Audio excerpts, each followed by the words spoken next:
সেই আত্মদেব ব্রাহ্মণ তিনি অত্যন্ত বিদগ্ধ পণ্ডিত ছিলেন। ধন বিদ্যা ঐশ্বর্যে পরিপূর্ণ, ওনার কোনো কিছুর অভাব নেই। মন্ত্র তন্ত্র বিশারদ পারদর্শী তিনি। কিন্তু জানেন, কিন্তু এত কিছু থাকা সত্ত্বেও ওনার গৃহে কোনো সন্তান আদি নেই। হ্যাঁ, সন্তান আদি না হওয়ার ফলে মনে অনেক বড় কষ্ট, স্বাভাবিক। পুত্রহীনম পুত্রহীনম গৃহশূন্য। যেহেতু গৃহস্থ আশ্রমে অবস্থান করছেন, স্বাভাবিক সেই গৃহ যদি সন্তান আদি না থাকে, সেই গৃহে কি অনেক অনেক দুঃখদায়ক। আর কলির যুগের মানুষ কি করে, কিছু কিছু ব্যক্তিগণ আছে না, প্রবাদ আছে, দেখো এত বছর ধরে বিবাহ করেছে, একটু সন্তানের মুখও দেখাইতে পারলো না, ওরে আটকুরা রে, ওর মুখ দেখাও ঠিক না, বলে কি না? এইরকম অপবাদ প্রদান করে। হ্যাঁ, ব্রাহ্মণের অনেক কষ্ট। তিনি যখন যজমান করে, যখন সেই গ্রামে পীরের সবাই ধিক্কার দেয়, তখন সেই কষ্টে তিনি গড়ে যান, এক দণ্ড তিনি থাকতে পারেন না। না থাকার ফলে তিনি কি করছেন, সেই গৃহ থেকে তিনি সবসময় বাহিরে বাহিরে থাকেন। আরেকবার যখন তিনি সেই গৃহে ফিরছিলেন, তো কয়েকজন খুব নিন্দামন্দ করছে। তিনি সহ্য না করতে পেরে তিনি চিন্তা করছেন, আমার এই জীবন রেখে কি লাভ, শুধু অপবাদই পেলাম।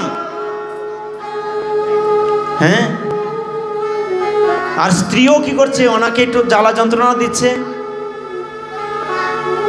আর সেই দুঃখে ভারাক্রান্ত হয়ে তিনি চিন্তা করলেন, আমি এই দেহ না রেখে আমি আত্মহত্যা করব। আমি সেই নদীতে ঝাঁপ দিয়ে আমি আত্মহত্যা করব। তিনি এই সিদ্ধান্ত নিয়ে তিনি সেই ঘর থেকে বের হয়ে গেলেন। তখন যেতে যেতে যেতে যখনই তিনি সেই আত্মহত্যা করতে যাচ্ছেন, দেখবেন আপনার আমার ঘরে যদি সুখ আসে, কারো যদি প্রচুর ঐশ্বর্য থাকে, আত্মীয় স্বজনের কিন্তু অভাব নাই। যদি আপনি কোনোদিন বিপদগ্রস্ত হন, কি দারিদ্র জীবন যাপন করেন, আপনার আমার পাশে কেউ থাকে না।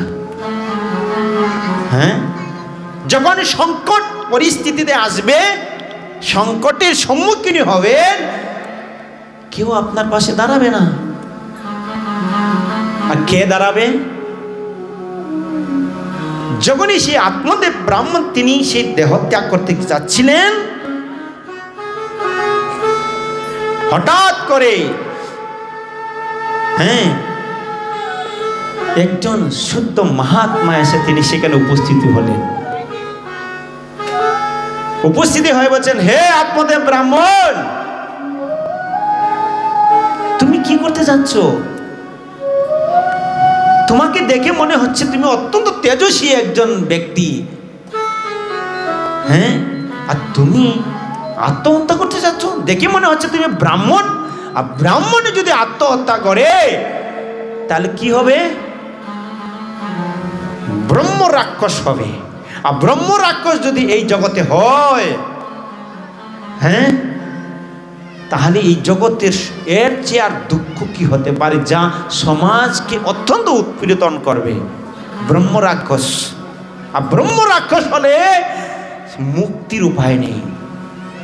হ্যাঁ, হে ব্রাহ্মণ, তুমি কি করতে যাচ্ছ? দেখেন, যদি আপনি আমি কোনোদিন বিপদগ্রস্ত হই, কোনো না কোনো ভাবে সাধু এসে উপস্থিত হবে।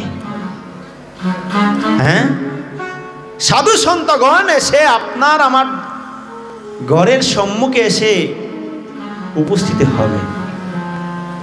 হ্যাঁ, কেউ আসুক আর না আসুক, কিন্তু এই কলির যুগের মানুষ কি করে?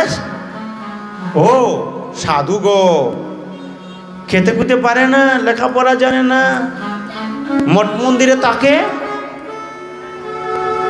আর যদি কোনো ক্রমে কারো দরজার সম্মুখে এসে যায়, ও চলে আসছে, দেখছো সাধু চলে আসছে কিছু নেওয়ার জন্য। আরে আপনি আমি কি দিচ্ছি সাধুকে? হ্যাঁ, সাধুকে কি দিচ্ছি আপনি আমি? সাধু কি আপনার আমার ঘরে খাবে? সাধু তো কখনো আমিষ খায় না, ভগবানের প্রসাদ ছাড়া অন্য কিছু গ্রহণ করে না, জলও গ্রহণ করে না। তাহলে আপনার আমার ঘরে কি খাবে? সে কি নিবে, কি গ্রহণ করবে? কিন্তু এই সমস্ত অপবাদ শোনার পরেও সাধু সন্তগণ আসে। আর অযাচিত কৃপা করে যদি কোনো সাধু এসেই যায়, হ্যাঁ, তাহলে বুঝতে হবে আপনার আমার এই গৃহের মঙ্গল কি শুভ কিছু হতে যাচ্ছে। হ্যাঁ, আর সেই কথা কোথায় বলা হয়েছে? বসুদেব নারদ মুনিকে বলছেন। যখন নারদ মুনি বসুদেবের গৃহে আসছিলেন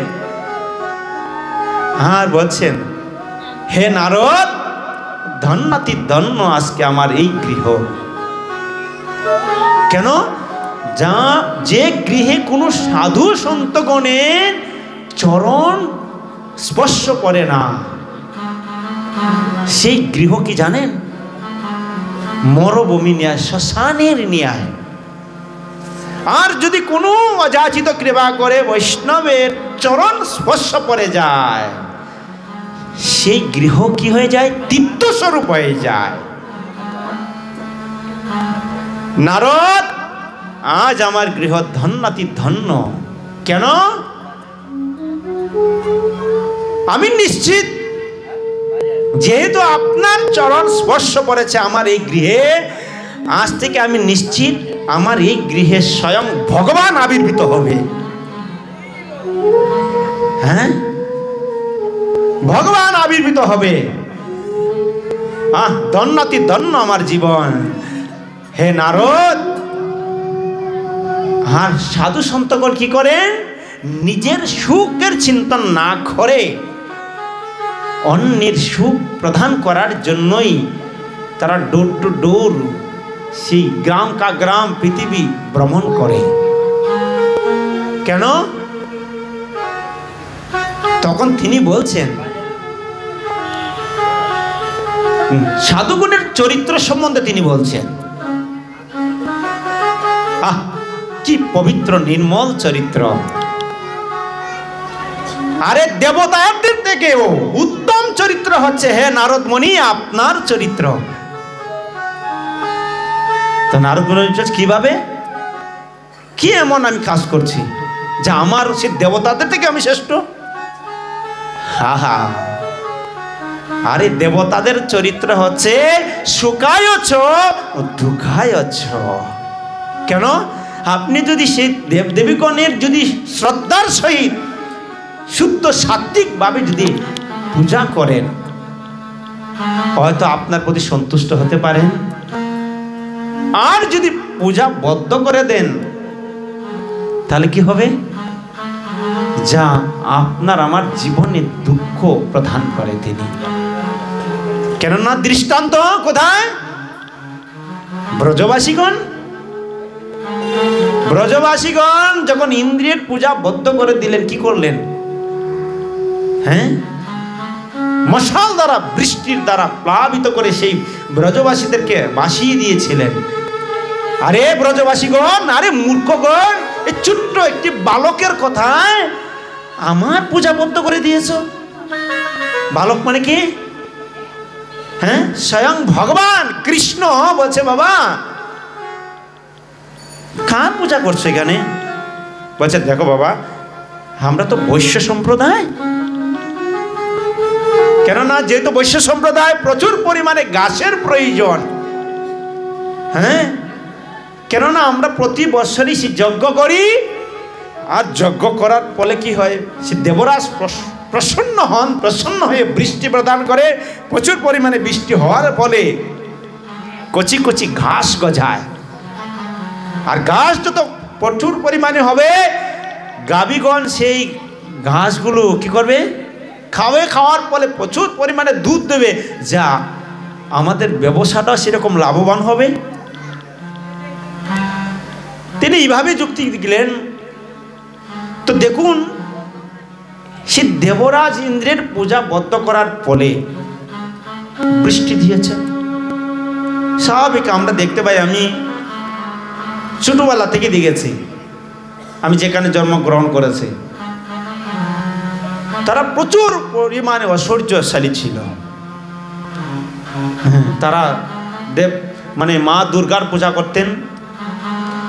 যে কোনো একটা কারণবশত তাদের এক বছর তারা করে নাই, কোনো একটা অনিয়মের কারণে, যা এখন তাদের বিটারটুকু পর্যন্ত নাই। কেন? সেই জন্য তো বলছেন সুখায়ছ দুঃখায়ছ। হে নারদ, সাধুর চরিত্র হচ্ছে শুধু সুখায়ছ সুখায়ছ সুখায়ছ। তিনি সেই দুঃখ পেলেও অন্যের সুখ প্রদান করার জন্য সে সবসময় উদ্গ্রীব থাকে। একটু বিচার করে দেখুন, গঙ্গা প্রবাহিত হয় কি নিজের জন্য? না, গঙ্গা প্রবাহিত হচ্ছে ঠিকই, কিন্তু নিজের জন্য না, সমস্ত আপনার আমার জীবদের গণের জন্য। আরে গাভী দুগ্ধ প্রদান করে, গাভী কি নিজে খাওয়ার জন্য? খাদ্যের জন্য, সমস্ত জীবদের প্রদান করেছেন। আরে বৃক্ষ ছায়া প্রদান করে, খাওয়ার জন্য, নিজের জন্য না।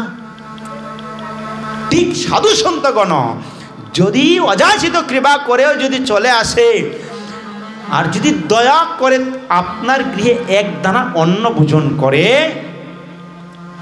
হ্যাঁ, কি এক গ্লাস জল ভোজন করে, তাহলে কি হবে জানেন?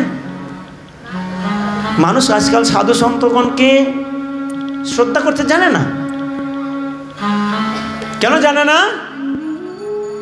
আগের দিনে আমরা শুনতাম, আরে অতিথি রূপে নারায়ণ, কোনো অতিথি আসলে বলতে নারায়ণ আমার ঘরে আসছে। আর কলির যুগে কোনো অতিথি আসলে আরে মহা বিপদ আসছে, কখন ঘর থেকে যাবে, বেডটা খালি হয়ে যাবে, আমি সুখী হয়ে যাব, শান্তি পাবো, একটু রিল্যাক্সে থাকবো। হ্যাঁ, যদি আপনার কোনো সামর্থ্য নাও থাকে, আমরা বিভিন্ন জায়গায় যাই, অনেক অপবাদ সহ্য করতে হয়, শুনতে হয়, প্রচার করি। কোনো বাড়িতে তো লেখাই থাকে কুকুর হতে সাবধান, কোনো বাড়িতে লেখা থাকে কুকুর হতে সাবধান। এর মানে কি এই বাড়িতে যা আছে সব কুকুর? হ্যাঁ, ঠিকই এরকম ব্যবহার করে। সাধু সারাদিন হেঁটে হেঁটে আসছে ক্লান্ত হয়ে। কোথা থেকে আসছেন? আপনার বাড়ি কোথায়? আপনার নাম কি? কোন মন্দিরে থাকেন? কেন আসছেন? হ্যাঁ, বাবা কইছেন বাবা বাড়িতে নাই, তাড়াতাড়ি চলে যান। বাবা কইছেন বাবা বাড়িতে নাই। কেন? না, এইরকম ব্যবহার করা ঠিক না। যদি সাধু চলেই আসে, আপনার ঘরে যদি কিছু থাকে এটা আলাদা বিষয়। এক গ্লাস জল কি একটা ফল দিতে পারেন, আর তা যদি নাও দিতে পারেন একটা কুশাসন দিতে পারেন। আর কুশাসন দিয়ে যদি বলেন সুস্বাগতম, হে শুদ্ধ মহাত্মা, হ্যাঁ, কৃপা করে আমার সেই গৃহে একটু পদার্পণ করুন, আর তাতেই সাধু সন্তুষ্ট। আর যদি দয়া করে একটু গ্রহণ করে বেলে, তাহলে কি লাভ জানেন? যেমন একটা গাভী যখন বাচ্চা প্রসব করে, গোবৎস বাচ্চা যখন প্রসব করে, গাভী মাতা কি করে? সে মল কি করে জিহ্বা দিয়ে শুষে নেয়, আর দেখতে দেখতে সে গোবৎসটি দাঁড়িয়ে দৌড়তে শুরু করে। ঠিক সেই প্রকার নিয়ে হচ্ছে সাধু। কখনো কখনো সেই পরিবার, আত্মীয় স্বজন নিজের জীবনকে অতিবাহিত করতে গিয়ে, কর্ম করতে গিয়ে পাপ হয়, আর পাপের ফলে সেই গৃহটা যেমন এক ধরনের পাপের পাহাড়ে দ্বারা যা কুলুষিত হয়ে যায় দেহে। আর সাধু যখন এসে আপনার ঘরে এক দানা অন্ন ভোজন করে, ভোজন করা মানে কি, যা আপনার আমার কর্মফল সেই সাধু নির্দ্বিধায় বহন করে নিয়ে যায়, আর গোবৎসর নিয়ে সেই গৃহ পবিত্র হয়ে যায়। হরি বল। হ্যাঁ, সেই হচ্ছে সাধু। হ্যাঁ, একবার মহাত্মা একজন, তিনি স্নান করছেন, গঙ্গা স্নান, আর সেই স্রোতের দ্বারা একটা বিচ্ছু, হ্যাঁ, খুব উঠতে পারছে না, টানে পাড়ের মধ্যে সে উঠতে পারছিল না। তো সাধু মহাত্মা কি করেছেন, তিনি হাতকে অঞ্জলি করে তিনি তোলার চেষ্টা করছেন, দংশন করছে।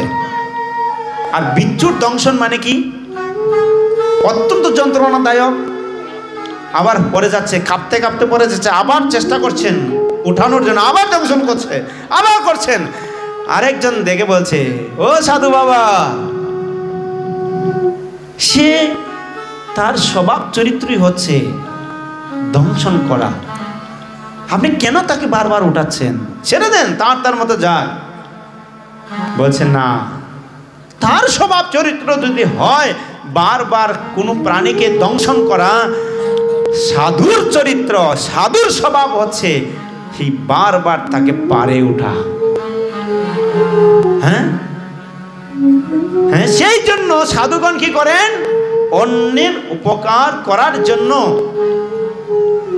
সে বিচরণ করে, যা আপনার আমার জীবনকে পবিত্র করার জন্য বিচরণ করে। কিভাবে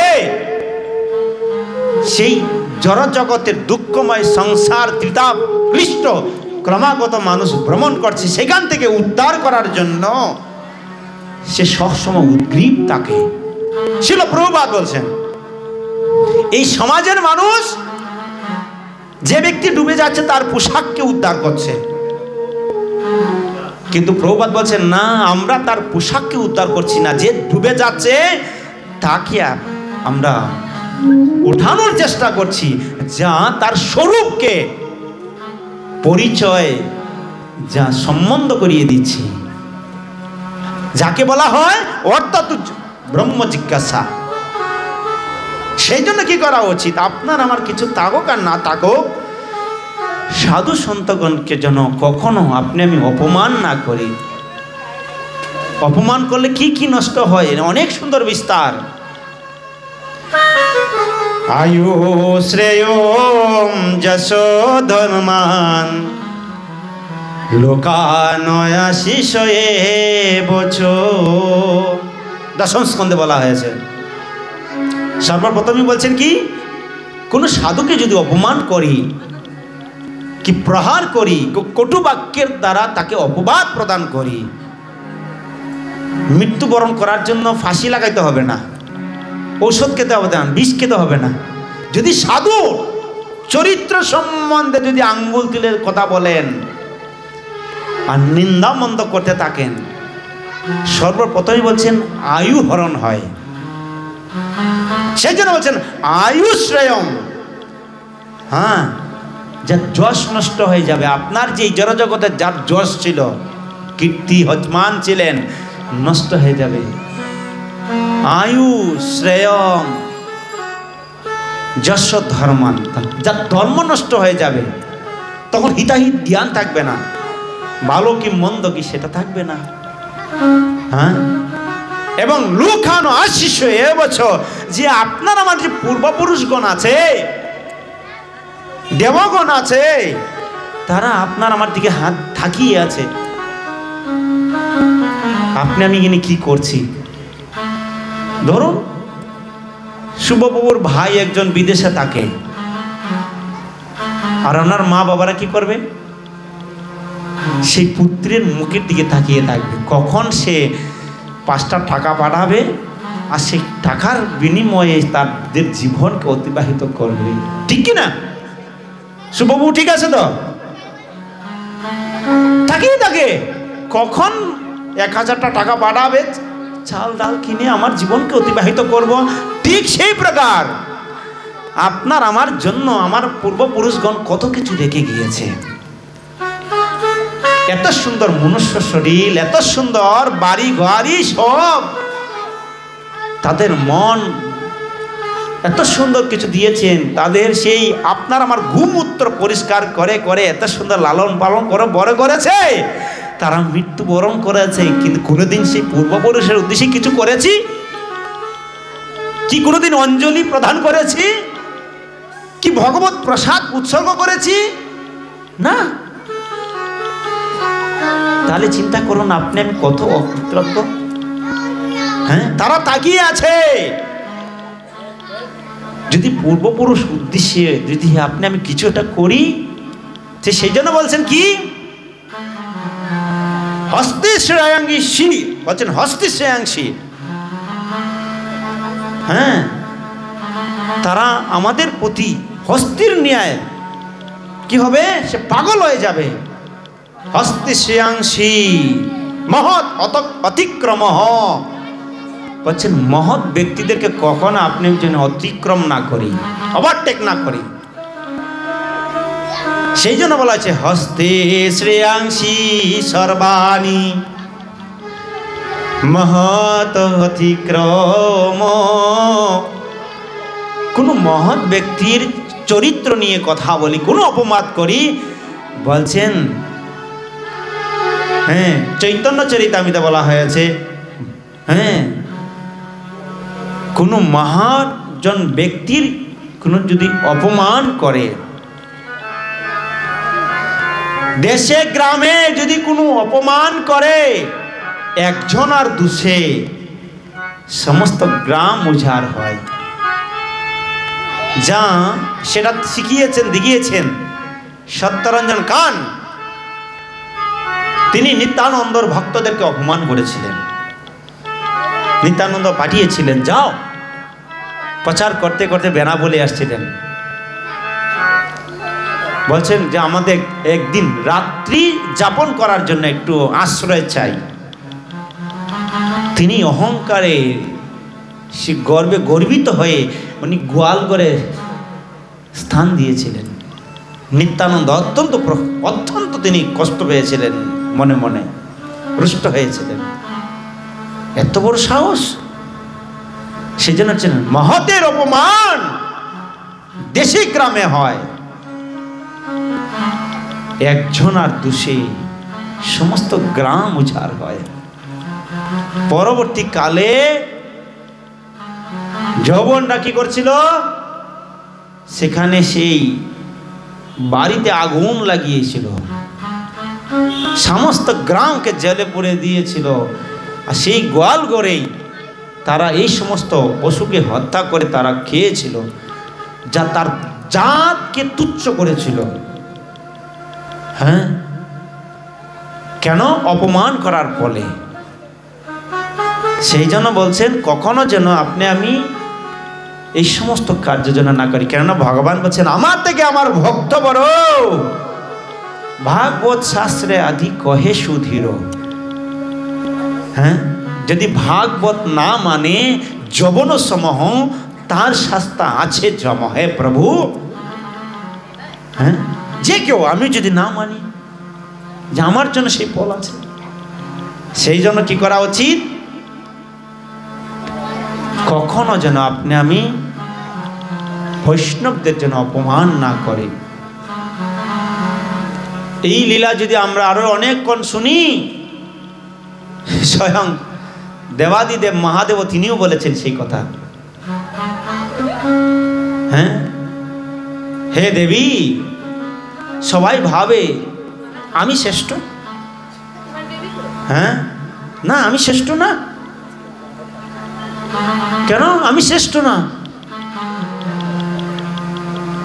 কেননা ঠাকুরেরও ঠাকুর আছে গো। সেই জন্য বললেন আরাধনানাম সর্বেশাম বিষ্ণু আরাধনম পরম তস্মাৎ পরতর দেবী তদীয়ানাং সমর্চনম। হে দেবী, প্রভু দেখছেন সব মুঝে ধ্যান করছেন। প্রভু আপনি আমার কার আরাধনা করছেন? বলছে আমার একজন প্রভু আছে। আরে আমি তো ভাবছি আপনিই শ্রেষ্ঠ, আপনি আবার কার আরাধনা করছেন? বলছে না, যদি কেউ সুখী হতে চায় তাহলে সেই একমাত্র ভগবান বিষ্ণুর আরাধনা করা উচিত। সেই জন্য বলছেন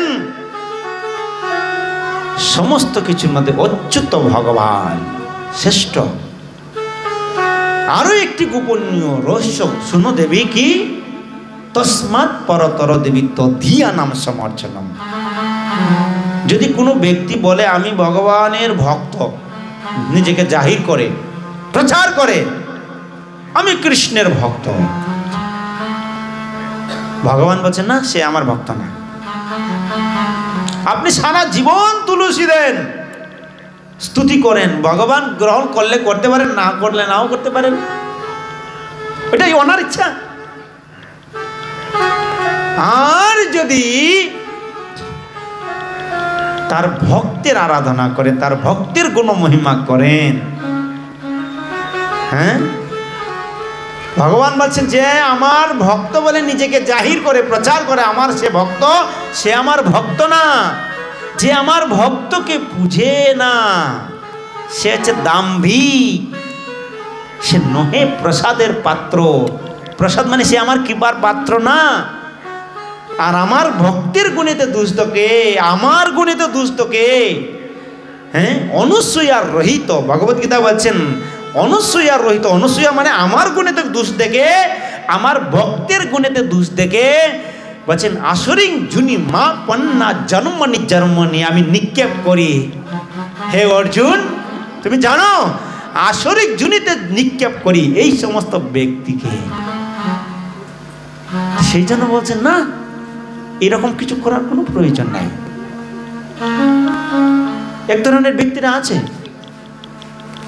যার নিজেও সহ্য করে না, কি কেউ যদি হরির নাম করে, ওরে বাপ রে বাপ, আমরা যেন হরির নাম করি না।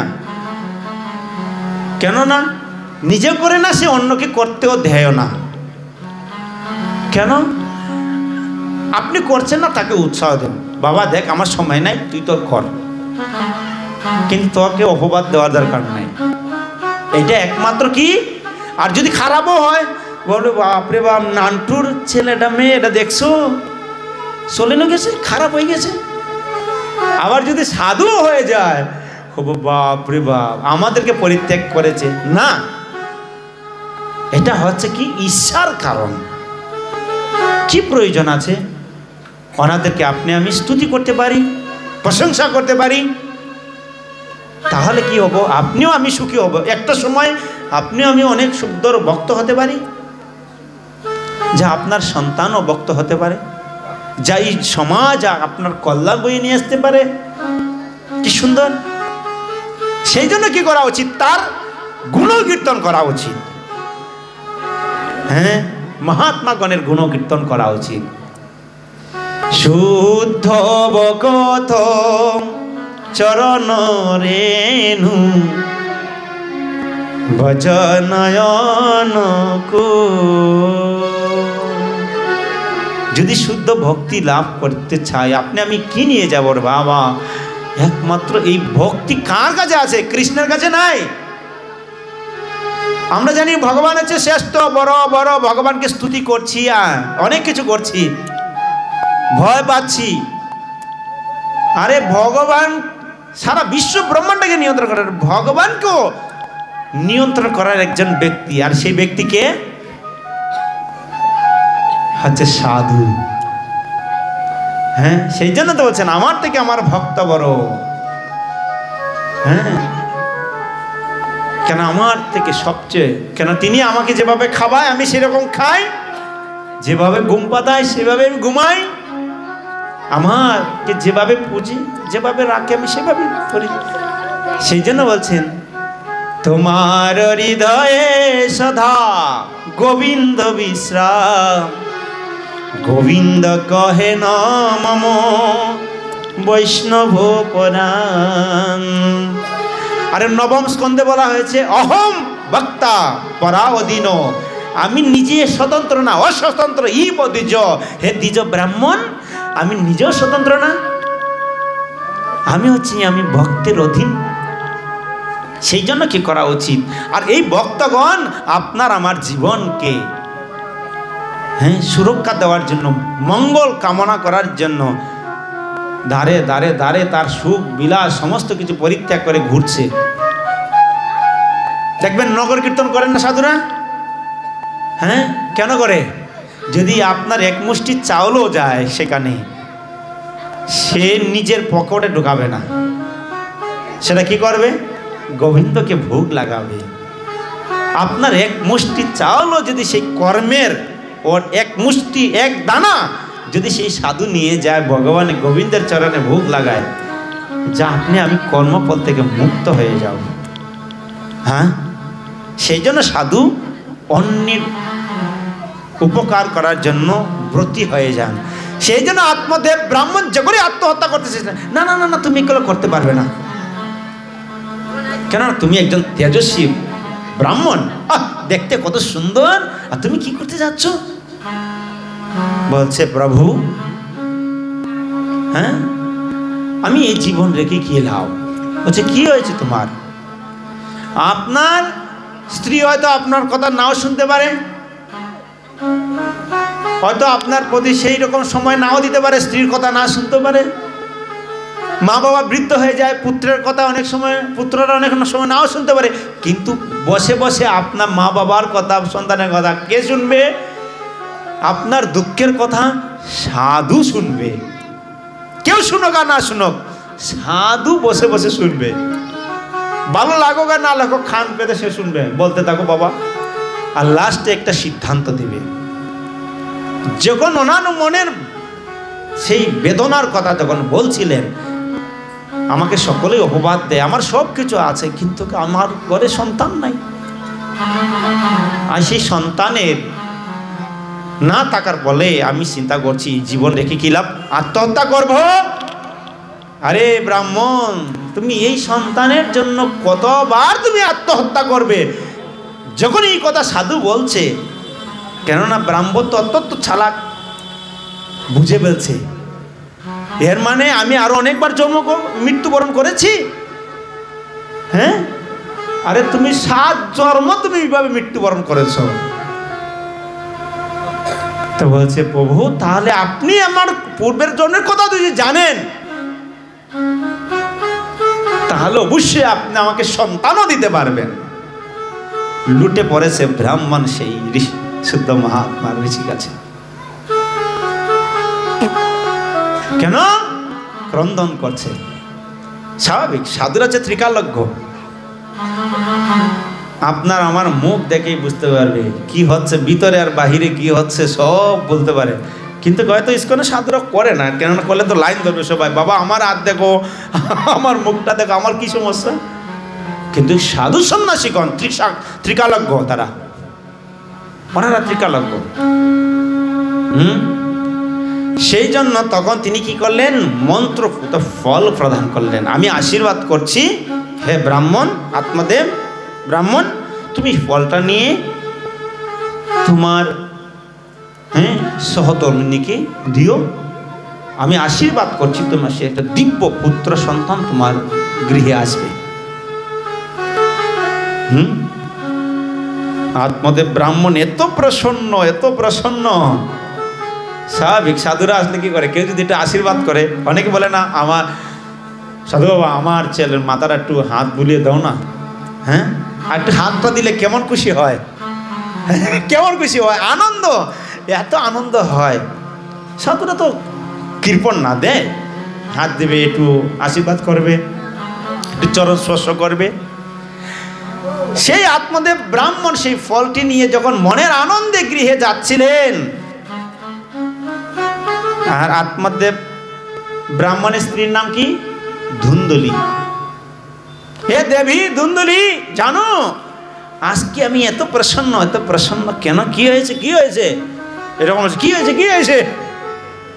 বলছে এক সাধু বাবা মন্ত্রভূত একটা ফল দিয়েছে, আর সেই ফলটা না তুমি যদি গ্রহণ করো তাহলে আমাদের সমস্ত দুঃখ দূর হয়ে যাবে। কি জানো? তোমার গর্ভে দিব্য একটা পুত্র সন্তান আসবে। তাই কেননা সেই ধুন্দুলি একটু অন্যরকম মন মানসিকতা ছিল, তো কেননা সামনে কিছু বলে নাই। তখন ব্রাহ্মণ দিয়েছে, সে দেবী হাতে নিয়েছে, ধুন্দুলি হাতে নিয়েছে, নিয়ে চিন্তা করছে, রেখেছে টেবিলের উপরে, চিন্তা করছে আমি ফলটা খাবো, আর খেলে আমি গর্ভবতী হব, পেটটা বড় হয়ে যাবে, যদি আমার ঘরে ডাকাত আসে, কি আগুন লেগে যায়, তাহলে তো আমি সে ভারী শরীর নিয়ে আমি দৌড়তে পারবো না। দেখেন কেননা দুষ্ট বুদ্ধি তো, কেননা সে মানে গর্ভবতী হতে যাচ্ছে না, এই ধরনের চিন্তা করছে। আত্মদেব সেই চলে গিয়েছে যজমানিতে। আর তিনি কি করে, তার একজন সখী ছিল, বান্ধবী আছে না, যে যেরকম চেতনার সম্পূর্ণ ব্যক্তিগণ এইরকম একজন বান্ধবী এসে জুটে যায়। তো সেই বান্ধবীরা অত্যন্ত দারিদ্র জীবনযাপন করছিল। হ্যাঁ, তো দারিদ্র জীবনযাপন করছিল। তো বলছে কি হয়েছে সখী, তোর মন এত খারাপ কেন? আর বলিস না, হ্যাঁ এই ব্রাহ্মণ কোথায় গিয়েছে, কোন সাধু কিরকম একটা ফল দিয়েছে, নাকি খেলে নাকি আমি গর্ভবতী হয়ে যাব, এরকম বলছে। আমি গর্ভবতী হয়ে যাব, আমার ঘরে নাকি বাচ্চা হবে, তা আমি এটা গ্রহণ করতে চাচ্ছি না। তো এক কাজ কর, যেহেতু আমি গর্ভাবস্থা আছি অলরেডি, আমি খুব কষ্টের দিন কাটাচ্ছি রে, তোর অনেক অর্থ আছে, তুই এক কাজ কর, আমি অনেক কষ্টের দিন যাপন করছি, তুই আমাকে অর্থ দে, আর আমার বাচ্চাটা যখন সে ভূমিষ্ঠ হবে আমি তোকে দিয়ে দিব, আর তোর স্বামীকে বলবে তোর ঘরে সেই বাচ্চাটা হয়েছে। কয়টা তো ভালো বুদ্ধি। আচ্ছা ঠিক আছে, তোর যত অর্থ লাগে তোকে আমি দিয়ে দিব, তুই নিয়ে নে। আর এদিকে কি হয়েছে, এই ফলটা কি করবো তাহলে? তো সামনে তাকিয়ে দেখছে একটা গাভী আছে।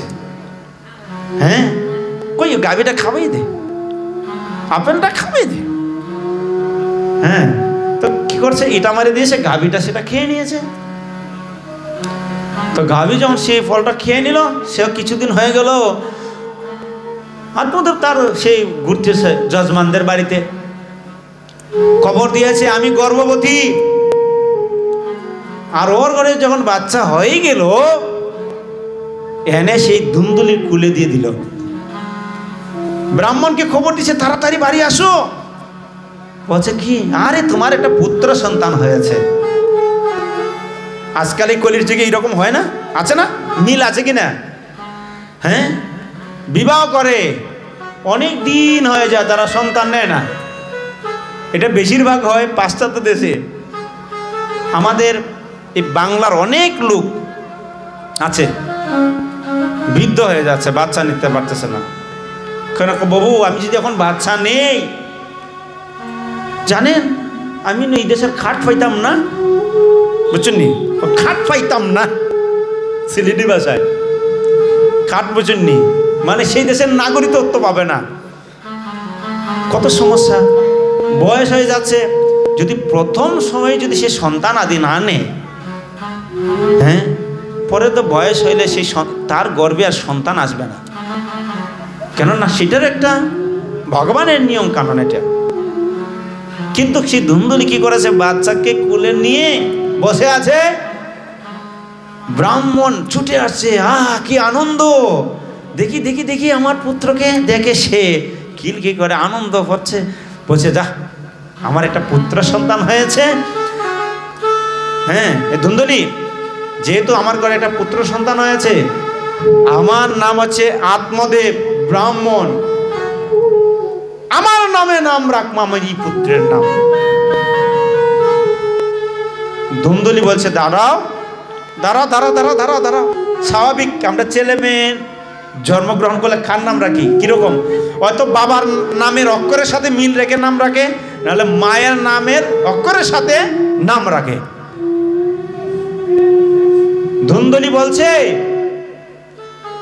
10 মাস 10 দিন আমি এত কষ্ট করে ধারণ করে রেখেছি, হ্যাঁ, কে না কে এত কষ্ট করেছি, গর্ভ ধারণ করেছি, আর তোমার নামে নাম রাখবো না? আমার নামে নাম রাখবো।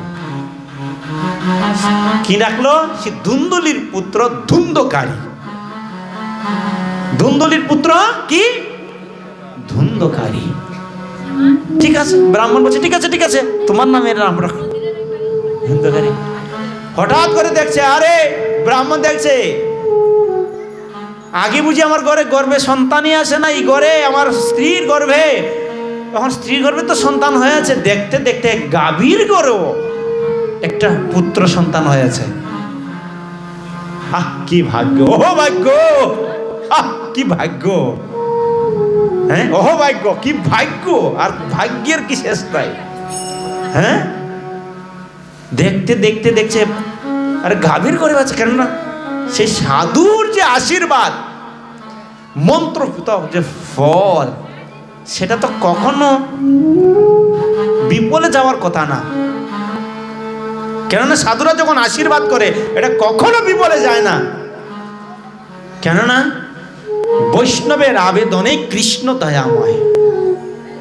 বৈষ্ণবগণ যখন ভগবানের কাছে আকুল ভাবে প্রার্থনা করে, সেই আশীর্বাদ আপনার আমার জন্য যদি কোনো ব্যক্তিগণ করে, তাহলে সেটা কৃপা বর্ষিত হয়।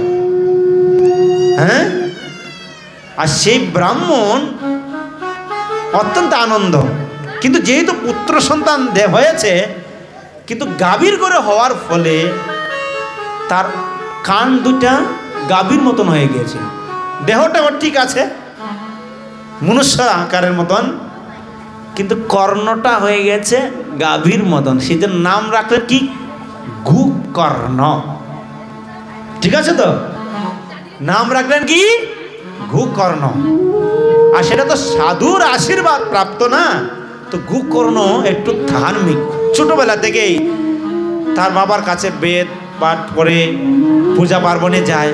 কিন্তু ধুন্দকারী, ধুন্দুলির পুত্র যে ধুন্দকারী, সে সামনে যাকে পাচ্ছে তাকে গলা টিপে টিপে ধরে, এরকম মারে। যেমন আমরা দেখতে পাবো ভাগবতম কাহিনীতে, অঙ্গর পুত্র বেন, শশাগরা পৃথিবীর রাজা অঙ্গ, তিনি ধার্মিক, আর সেই ধার্মিকের গর্ভে অঙ্গর পুত্র বেন অধার্মিক হয়েছিল। ছোট বেলা বয়সে থেকে খেলার চলে যেত, গগার ধরে রেখে এরকম রাস্তায় টিপে টিপে মেরে চলে আসতো। এটা অনেক আরো সুন্দর স্টোরি। এই অত্যাচারে সেই অঙ্গ, তিনি সেই রাজ্য পরিত্যাগ করে তিনি চলে গিয়েছিলেন, হ্যাঁ, বনে অত্যাচারে তপস্যা করে তিনি এইভাবে দেহত্যাগ করেছিলেন। কিন্তু সে বেন সাধুদের অত্যাচার, সমাজ অত্যাচার, অনাচার করতে শুরু করেছে। সাধু সন্তগণ, ব্রাহ্মণের এত শক্তি, এই অত্যাচার সহ্য না করে সমস্ত ব্রাহ্মণরা এরকম বৈঠক করে ইষ্টিকুষ্টি করে বলছে এই বেনকে মারতে হবে। কেননা এ যতক্ষণ এই জগতে থাকবে, যা এই সমাজের প্রজাদের দুঃখের কারণ। মন্ত্রের দ্বারা সে বেনকে হত্যা করেছিল তারা। ব্রাহ্মণের এত শক্তি ছিল মন্ত্রের। হ্যাঁ, এখনো আছে না? যদি কোনো যারা টুটকা টটকা করে বেদ মারে, বেদ বান মারে, আস্তে আস্তে সে মরে যায়, তখন তারা এমন মন্ত্র উচ্চারণ করেছিলেন যার পরে মন্ত্রের দ্বারা সেই বেন মৃত্যুবরণ করেছিলেন। কিন্তু এই ধুন্দকারী এমন অত্যাচার করতে শুরু করেছে, চুরি ডাকাতি সুরাপান করতে শুরু করেছে, বেশ্যাল হয়ে যাচ্ছে।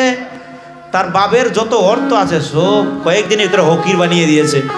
আর এই অত্যাচারে হা করছে, কেন আমার পুত্রের দরকার ছিল, হাহাকার করছে। হ্যাঁ, কিছুদিন আগে ভাগবতম পড়তে পড়তে শিল প্রভুপাদ লিখেছেন তাৎপর্যে, বলছেন সেই পুত্র আসলে মানুষ কি চায়? সুপুত্র চায় না? বলছে সে সুপুত্র থেকে কুপুত্র ভালো। তখন আমি চিন্তা করলাম এই কথাটা কেন বললেন প্রভুপাদ? সুপুত্র থেকে কুপুত্র ভালো, এখন এটা সবার মনে ভিতরে একটা সংশয় ঢুকতে পারে। আমি পুরা 3 বার পড়েছি তাৎপর্যটা, পড়েছি। প্রভুপাদ বোঝাতে চেয়েছেন সুপুত্র থেকে কুপুত্র ভালো, কারণ আপনার আমার যে গৃহের যে প্রতি আসক্তি, হ্যাঁ, এই ব্রাহ্মণের খুব আসক্তি ছিল পরিবারের প্রতি, পুত্রের প্রতি। সেই জন্য এই আসক্তির কথা কে বলছেন? পঞ্চম স্কন্ধ খুলে দেখবেন, স্বয়ং দেবাদিদেব মহাদেব ভগবানের কাছে হাত জোর করে স্তুতি করছেন। কিরকম স্তুতি? তিনি বললেন, যৎমায়া মোহিত দ্যায়ো পুত্রদার গৃহয়াদিষু উন্মজন্তি নিমজন্তি প্রসাক্তা প্রিজেনয়র্ণভে। কেননা যত মায়া মোহিত দ্যায়, হে প্রভু আপনার যে মায়া, এই মায়ার দ্বারা স্বয়ং আমি নিজেও মোহিত হয়ে গেছি প্রভু। হ্যাঁ, আর এই জড় জগতের বদ্ধ জীবদের কি কথা? পুত্র, দেখেন কথাটা হচ্ছে পুত্রের প্রতি আসক্তি। সেই পুত্রের প্রতি আসক্তির ফলে আমরা সেই আসক্তির কথা যদি শুনি, দেখবেন রাজা চিত্রকেতু সেই পুত্রের জন্য, মনার ঘরে পুত্র হয় না, একই কাহিনী। পুত্র না হওয়ার ফলে তো স্বাভাবিক কি করে, কলিযুগের মানুষ যখন দেখে বড় স্ত্রী ঘরে সন্তান হয় না, তো কিছুদিন বাদে সে আরেকটা বিয়ে করে ফেলে, কেন? সন্তানের আসে। কিন্তু সেই রাজাও কি করলো, একটি বিবাহ করে নাই, একটির বদলে আরেকটি করতে করতে 1 কোটি স্ত্রী গ্রহণ করেছিলেন। কতজন? শুধু সন্তানের আশায়। কেমন আসক্তি দেখেন! 1 কোটি স্ত্রী তিনি গ্রহণ করেছিলেন। কৃষ্ণরে ফেল মারিয়ে দিয়েছে। কৃষ্ণ কতজন বিয়ে করেছিল? হ্যাঁ, কতজন প্রভু বলে? 16,108 জন। মাত্র 16,000 কোথায়, আর কোথায় 1 কোটি? হ্যাঁ, কেমন বিবাহ করেছে শুধু সন্তানের আশায়, কিন্তু তারপরে সন্তান হয় না, এটা শুনবো পরে। হ্যাঁ, তো বলছেন পুত্র দ্বার গৃহ আদিষু, আপনার আমার যে আসক্তি কোথায় জানেন? দ্বার মানে হচ্ছে স্ত্রীর প্রতি আসক্তি, পুত্রের প্রতি আসক্তি। এই আসক্তির ফলে সে গৃহ ত্যাগ করতে চায় না, গৃহ ত্যাগ করতে চায় না। আর এই গৃহ সন্তানের এত অত্যাচার, যে সন্তানের প্রতি আসক্তির বলে সন্তান দেব বাবা বৃদ্ধ হয়ে যায়, এত বড় করে কষ্ট করে মা বাবার, হ্যাঁ, মা বাবার প্রতি এত এত কষ্ট করে মা বাবা এই সন্তানকে বড় করে, কিন্তু বৃদ্ধ হলে সে মাকে বাবাকে দেখতে চায় না। কি কষ্ট! হ্যাঁ, বার্ধক্যে যখন দেখা দেয়, আরে হাঁস মুরগির মতন খাবার দেয়। হ্যাঁ, এই সন্তান যার জন্য এত কিছু করলেন, সেই সন্তান যদি মা বাবাকে শ্রদ্ধা না করলো, মা বাবাকে যদি আরাধনা না করলো, মা বাবাকে যদি সম্মান প্রদর্শন না করলো, হ্যাঁ, তাহলে কি সে সুপুত্র না? শাস্ত্রের কথা অনেক কঠিন একটি শব্দ, শুনতে হয়তো খারাপ লাগতে পারে। বলছে সেই যে সন্তান মা বাবাকে পুজে না, মা বাবার সেবা করে না, হ্যাঁ, গুরুজনকে শ্রদ্ধা করে না, হ্যাঁ, বৈষ্ণবে রূপান্তরিত হয় না। বলা হচ্ছে পুত্র আর মূত্র একই নালায় প্রবাহিত হয়। যদি সে বৈষ্ণব না হয়, যদি সে গুরুজনকে শ্রদ্ধা না করে, তাহলে সেই পুত্রের কি প্রয়োজন? দুঃখে ভাড়া আক্রান্তে সেই আত্মদেব ব্রাহ্মণ হাহাকার করছে, হতাশায় জীবন কাটাচ্ছে। গোকর্ণ বলছে, বাবা তুমি এই তার যন্ত্রণায় তুমি কেন গৃহের প্রতি বসে আছো? কেন তুমি সেই গৃহে এখনো আছো? বৈদিক শাস্ত্রে বলা হয়েছে 50 ঊর্ধ্বং বনে ব্রজেত। যখন আপনার বয়স 50 হয়ে যাবে, সেই গৃহকে ত্যাগ করে আশ্রমে কি বনে গিয়ে তপস্যা করা উচিত। 50 ঊর্ধ্বং বনে ব্রজেত, কত সুন্দর। হ্যাঁ বাবা, তুমি গৃহ ত্যাগ করো। সেই জন্য শিল প্রভুপাদ বলছেন, সুপুত্র থেকে কুপুত্র ভালো কেন? আমার যে আসক্তি এই গৃহের প্রতি, তার অত্যাচারে হইলো সে গৃহ ত্যাগ করবে। বুঝতে পারছেন? তার অত্যাচারে হইলো সে গৃহকে ত্যাগ করে কোথায় যাবে? ভগবানের ভজনে নিবদ্ধ হবে। গোকর্ণ বলছে, হে গোকর্ণ তো ধার্মিক, তিনি জানেন। বলছে, বাবা তুমি এক কাজ করো, তোমার অনেক বয়স হয়েছে, আর তুমি এই পরিবারকে টানতে টানতে তুমি এত যার জীবনটাকে কাটিয়ে দিয়েছ। তুমি সে গৃহ ত্যাগ করে বনে যাও, আর দশম স্কন্ধ শ্রীমদ্ ভাগবতম নিরন্তর তুমি প্রতিদিন অধ্যয়ন করো। কেননা সে দশম স্কন্ধ হচ্ছে ভগবানের কি, হ্যাঁ বলছেন সেখানে একাদশ যশ ললাট পট্ট। এর আগে বলছে কি, মুকার বৃন্দম প্রফুল্লম। কি মুকার বৃন্দম প্রফুল্লম, যা ভগবানের বাল্যলীলা থেকে শুরু করে পৌগণ্ড লীলা পর্যন্ত বর্ণনা করা আছে। বাবা তুমি যদি নিরন্তর এই লীলার চরিত্র, অদ্ভুত চরিত্র কথা শুনো, আর এইভাবে জীবনকে অতিবাহিত করো, আর করতে করতে যদি তুমি অন্তিম সময় দেহ ত্যাগ করার সময় যদি অন্তকালে স্মরণ মুক্তা, স্মরণ মুক্তা মানে কলেবরম, কলেবরম।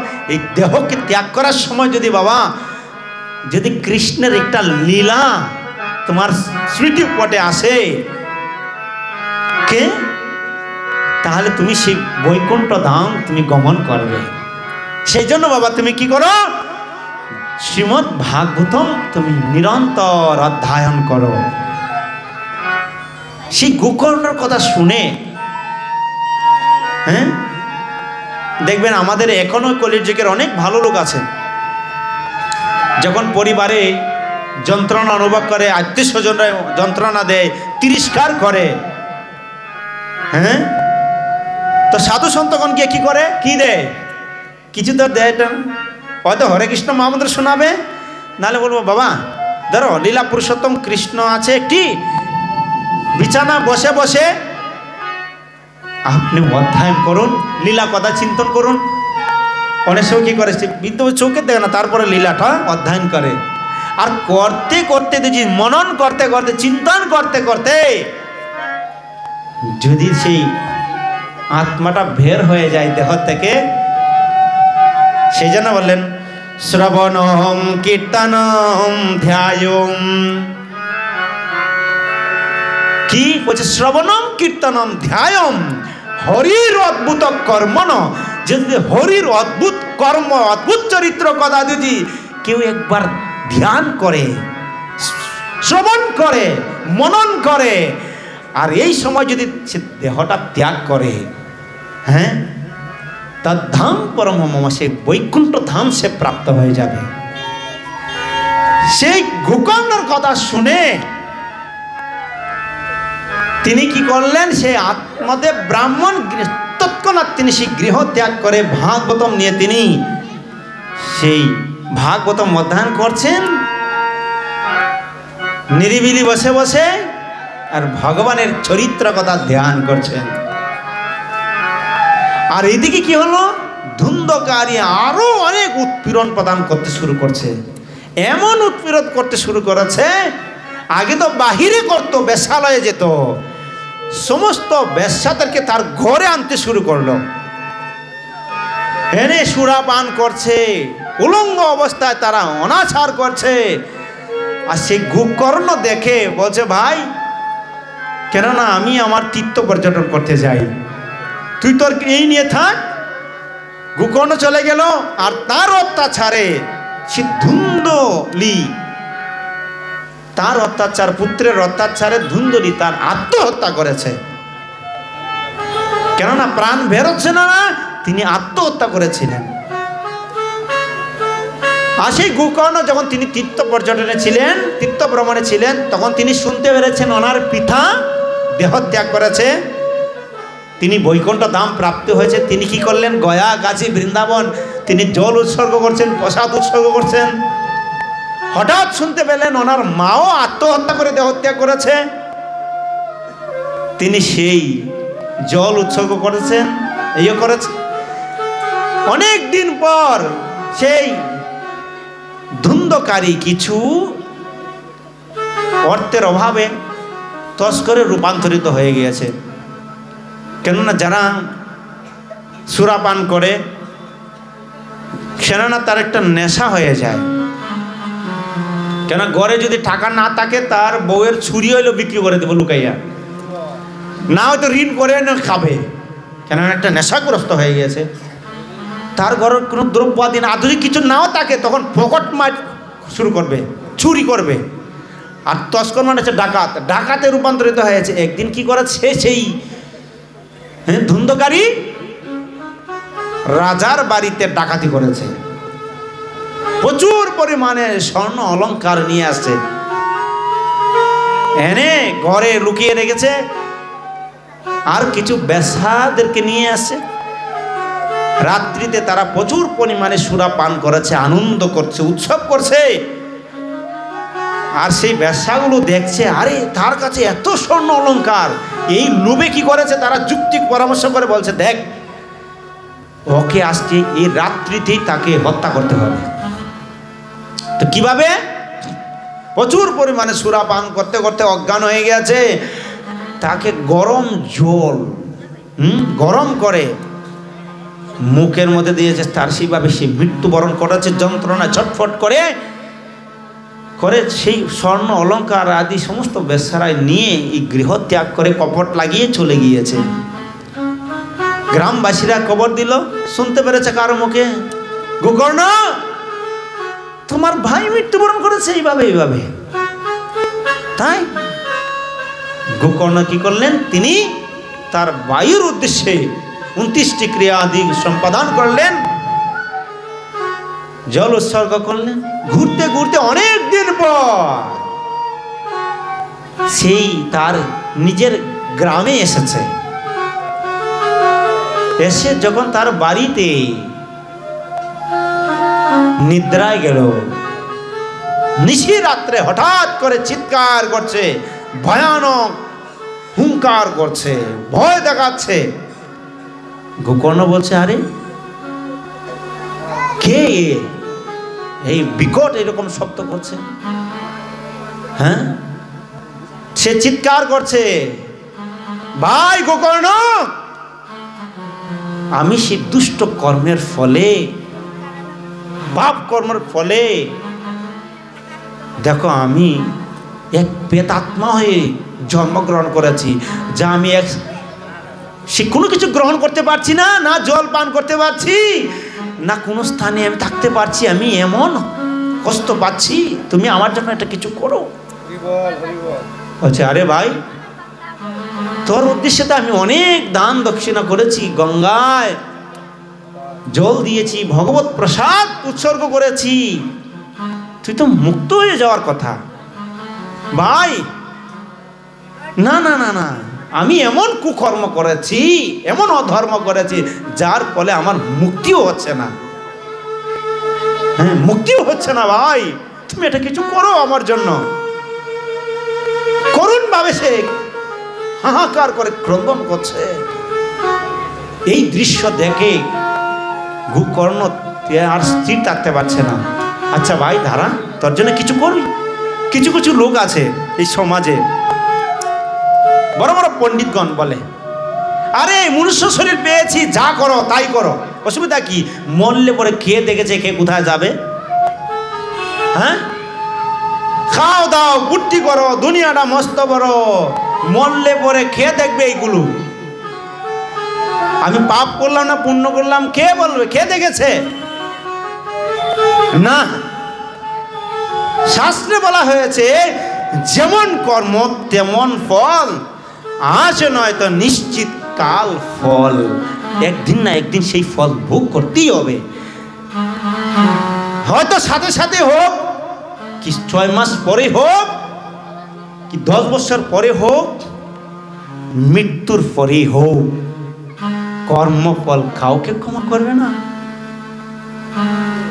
সেই অনেকে বলে কে দেখেছে? ধরুন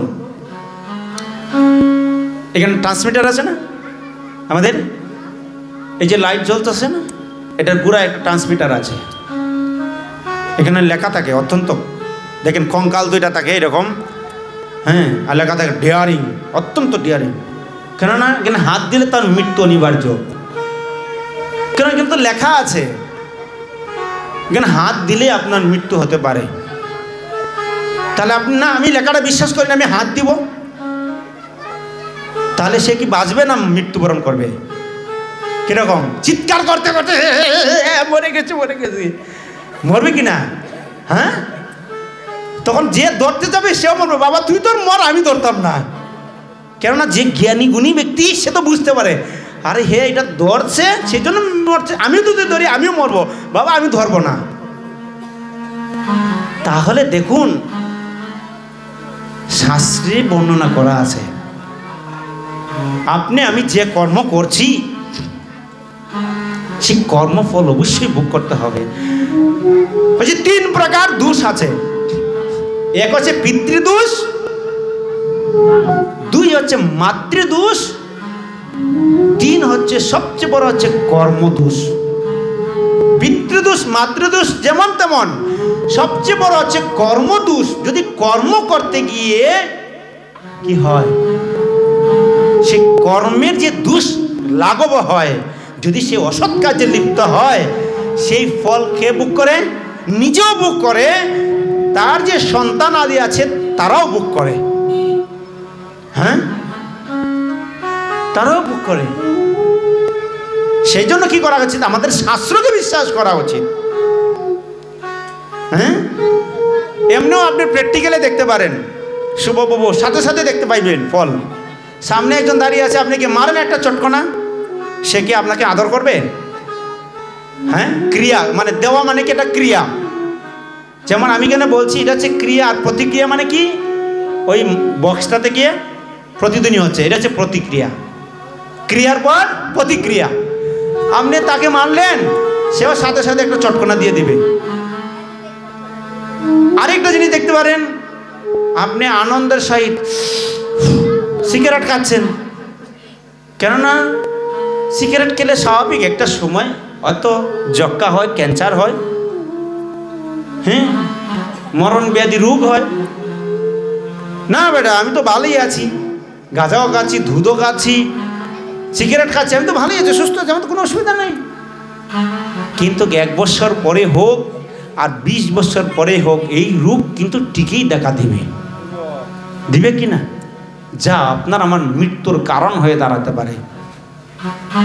সেই জন্য কি করা উচিত? যেমন কর্ম তেমন ফল অবশ্যই আপনার আমার ভোগ করতে। কিন্তু কর্ম করতে গিয়ে যদি ভগবানের কথা চিন্তন করে,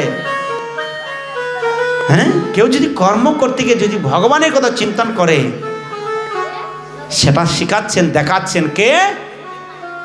মা যশোদা। কর্মন্তর নিযুক্তাসু নির্মমন্ত স্বয়ং দধি। সুখদেব গোস্বামী মহারাজ বলছেন কর্ম করো।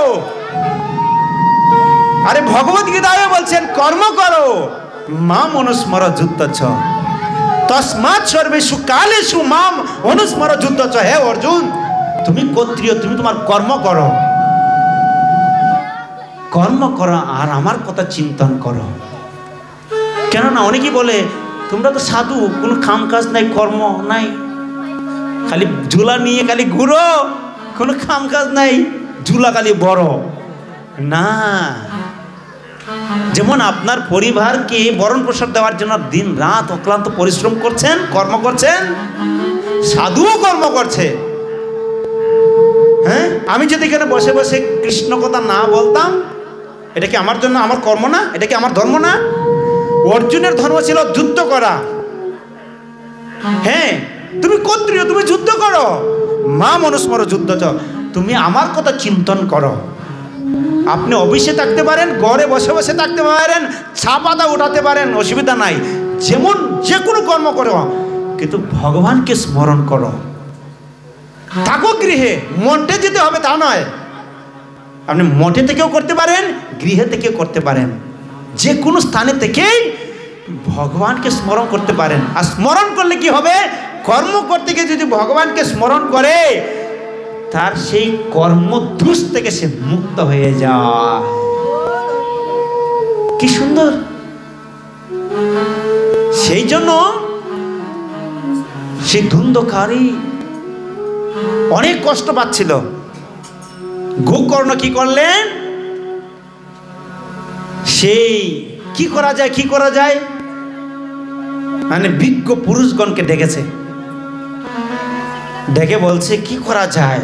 কেউ বলছে তুমি যজ্ঞ করো, হ্যাঁ, বিভিন্ন ভাবে তুমি যজ্ঞ করো, দান দক্ষিণা করো, কিন্তু কোনোভাবেই এই পূজা করো সেই পূজা করো, মানে মানুষ তো পরামর্শ দেওয়ার জন্য তো রেডি থাকে, কিন্তু গোকর্ণর সাথে মিল হচ্ছিল না। তখন কি করা যায়, কোন সিদ্ধান্ত নেওয়া যায়? দ্বিধাগ্রস্তভাবে উদ্বিগ্ন ছিলেন। কেন? তিনি তো সাধু, তিনি চাচ্ছে তারা ভাইকে উদ্ধার করবে। কিভাবে করা যায়? তিনি ভাস্করের ভক্ত ছিলেন। ভাস্কর মানে সূর্যদেবের পরম ভক্ত ছিলেন। আর তিনি এমনভাবে তিনি তপস্যা করছিলেন, যার ফলে স্বয়ং সূর্যদেব তার সম্মুখে প্রকাশিত হয়েছিলেন। তখন তিনি বলছিলেন, আমার ভাই, হে সূর্যদেব, আপনি তো হচ্ছেন সমস্ত জ্ঞানের উৎস, আপনি তো সব কিছুই জানেন, কিন্তু আমার ভাই দুষ্কর্মের ফলে সে প্রেতাত্মা ঝুনি প্রাপ্ত হয়েছে, তাকে কিভাবে উদ্ধার করা যায়? হ্যাঁ, তখন তিনি পরামর্শ দিলেন, তুমি এক কাজ করো, তুমি পূজা পার্বণ দান দক্ষিণা এগুলো কিছু হবে না, তুমি এক কাজ করো, যদি ভগবানের সে চরিত্র কথা যাকে বলা হয় ভাগবতম সপ্তাহ ব্যাপী তুমি যদি আয়োজন করো, তাহলে তোমার এই ভাই প্রেতাত্মার থেকে মুক্ত হয়ে যাবে। তো কিভাবে আমি বুঝবো? তুমি একজন বিদগ্ধ পণ্ডিত যিনি ভাগবতম পরিবেশন করে, তো তুমি গাইডওয়ালা আছে না, বাস আছে না, বাস, বাস বলে, হ্যাঁ বাস বলেনি, বাস কি হলো? বাস আখ্যাওয়ালা বাস, যে গাইডওয়ালা বাস আছে না, তুমি 60টি গাইডওয়ালা বাস, যেখানে ব্যাস মঞ্চ থাকবে ঠিক তার পাশে তুমি এখানে রাখবে। আর সেই আত্মাটা, প্রেতাত্মাটা এই বাসের মধ্যে আশ্রয় করে থাকবে। আর তুমি যখন ভাগবতম কথা পরিবেশন করবে, সে যখন শুনবে, হ্যাঁ, শোনার মাধ্যমে সে আস্তে আস্তে সে এই শরীর থেকে সে মুক্ত হতে পারবে। এসে কি করলো? সমস্ত গ্রামবাসীদেরকে ডাকলো, ডেকে বলছে, তো আমরা সিদ্ধান্ত পেয়েছি ভাগবতম সপ্তাহ ব্যাপী করলেই সেই ভগবানের অদ্ভুত চরিত্র কথা শোনার মাধ্যমে যা সে প্রেতাত্মা শরীর থেকে সে মুক্ত হয়ে যাবে। তাহলে কে পড়বে? সবাই গ্রামবাসীগণ নির্ণয় করেছে, কেন স্বাভাবিক, যদি গ্রামে একজন একটু ধর্ম করে তাকে সবাই সাধু বলে সম্বোধন করে। বলছে গোকর্ণ, যেহেতু তুমি পরম ভক্ত ভগবানের, হ্যাঁ, তুমি এক কাজ করো, তুমি সেই ভাগবতম কথাটা পরিবেশন করো, আর তোমার কাছ থেকে আমরা নিরন্তর শ্রদ্ধার সহিত শুনব। সে কি করলো, এরকম বাড়িতে আয়োজন করলো। ঠিক প্রথম দিনেই তো স্বাভাবিক শ্রবণের উপর নির্ভর করে, আর ধুন্ধকারী সে তো অনেক কষ্ট পাচ্ছে। কেউ যদি কষ্ট পায়, কষ্টের সহিত যদি শুনে, হ্যাঁ, অনেক সময় আমরা শুনতে আই কি এই জগতে দেখতে পাই, তো একজন পাঠক মশাই পাঠ করছে, হ্যাঁ, পাঠ করছে, তো এরকম সমস্ত গ্রামবাসীরা আসছে।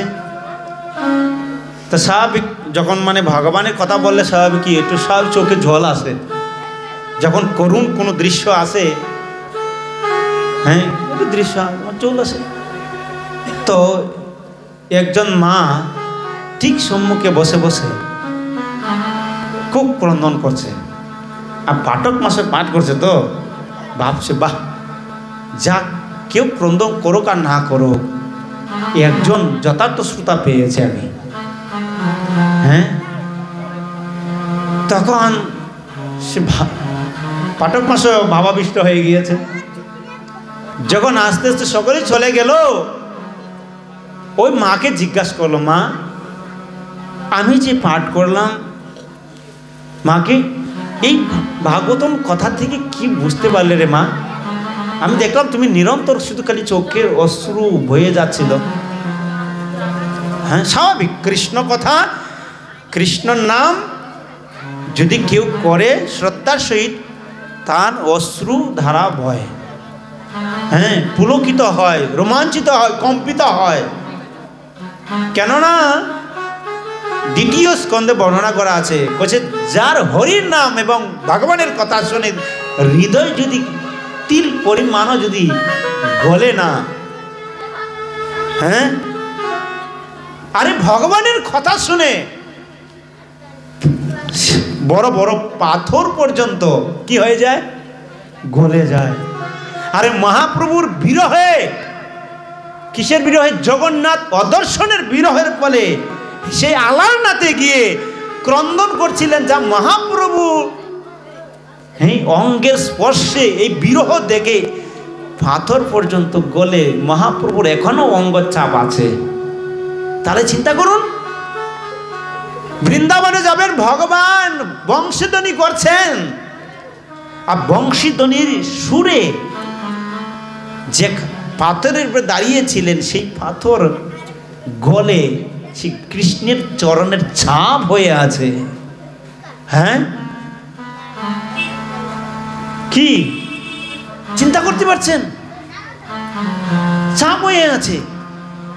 আর দ্বিতীয় স্কন্ধে বলছেন, যার হৃদয় তিল পরিমাণ মাত্র যদি গলিত না হয়, তাহলে বুঝতে হবে তার হৃদয়টা ইস্পাত দিয়ে তৈরি করা। প্রভুপাদ তাৎপর্য করছেন, তার হৃদয়টা ইস্পাত দিয়ে তৈরি করা, সে পাষাণ। হ্যাঁ, ওই বৃদ্ধ মা যখন ক্রন্দন করছিল, জিজ্ঞাসা করছেন, দেখেন স্বাভাবিক এখানে পাঠ হচ্ছে, অনেক লোক অনেক ভাবে মাইন্ডে আসে, কেউ আসে পাঠক মাসে কি বলে, কেউ আসে পাঠক মাসে কোন জায়গায় ভুল করে, কেউ আসে এখানে তামসা দেখতে আসে, অনেক ধরনের মন মানসিকতা নিয়ে আসে। কিন্তু যারা প্রকৃত শ্রোতা, যারা মানে ভক্ত, তারা ভগবানের কথা শোনার জন্য আসে, তামসা দেখতে আসে না। ওই বৃদ্ধ মাকে যখন জিজ্ঞাসা করলো, বৃদ্ধ মা বলছে, বাবা তুমি জানো, তুমি যখন কৃষ্ণ কথা বলো, হ্যাঁ, তো পাঠক মাসের দুইটা ধাড়ি ছিল, হ্যাঁ, আর দাড়িটা এরকম নড়ে, নাড়াচাড়া করে।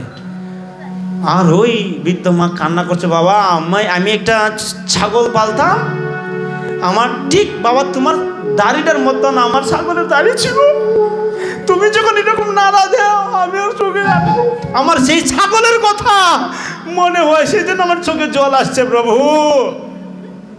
এই হচ্ছে ভাগবতম কথা। শুনো, পাঠক মাসে মুখটা লাড়ছে, আমার সেই ছাগলের দাড়ির কথাটা মনে হচ্ছে, আমার ছাগলটার কথা মনে হচ্ছে, তোমার দাড়ি দেখে সেই ছাগলের কথা মনে হচ্ছে। হ্যাঁ, তো গুকর্ণ কি করছেন, যখন প্রথম দিন তিনি সেই ভাগবত কথা পরিবেশন করলেন, প্রথম দিনই একটি গাঁট ঠাস করে পেটে গেল। হ্যাঁ, এত সুন্দর, কেননা সে ধুন্ধকারী তো, কেননা এমন জুনি প্রাপ্ত হয়েছে না, সে এক স্থানে থাকতে পারে, বসতে পারে, কত কষ্ট বেদনাদায়ক সে দুঃখের সহিত শুনছিল, অত্যন্ত আনন্দের সহিত। হ্যাঁ, শুনে শুনে 7 দিন ব্যাপী যেরকম এরকম বন্যা রায় সেই 7টি গাঁট পেটে সেই প্রেতাত্মা ঝুনি থেকে দিব্য শরীর প্রাপ্ত হয়ে বৈকুণ্ঠ ধাম থেকে স্বয়ং দিব্য রথ আসলো, সেই চতুর্ভুজ রূপ প্রাপ্ত হয়ে বৈকুণ্ঠ ধাম গমন হলো। হরে কৃষ্ণ হরে কৃষ্ণ কৃষ্ণ কৃষ্ণ হরে হরে, হরে রাম রাম রাম হরে হরে।